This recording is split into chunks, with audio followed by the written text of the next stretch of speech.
So I had a message in response to one of my stories just asking me to talk about a hand supported Bulgarian split squat. So here's just a little clip of me talking over someone doing it, just explaining what we're doing and why we're doing it. Hopefully it's helpful. So firstly, the why.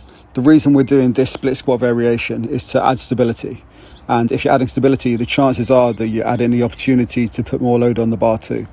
It can serve as a great A lift for someone who's looking to have an overall deload from their hex bar or deadlift or squat variation. Alternatively, it can act as a nice B lift too. So off the back of one of those later on in the session.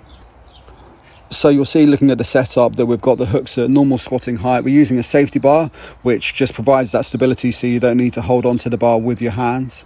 The bar in front is set up probably just above hip height, and you're able to grip that as you go through the movement.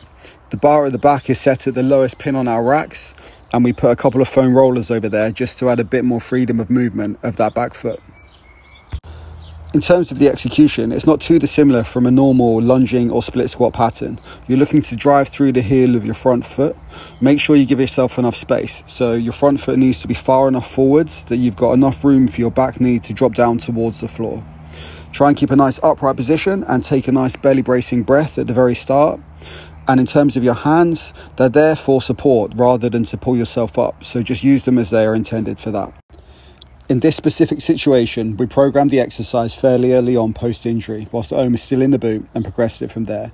It was one of the best options to safely get some single leg load through, whether the injured foot was at the front or at the back. Hopefully you found that clip helpful and learnt a bit more about that variation of the split squat. If you've got any other questions, just DM me on Instagram. If you want to check out some of our training plans, then the website link is in the bio.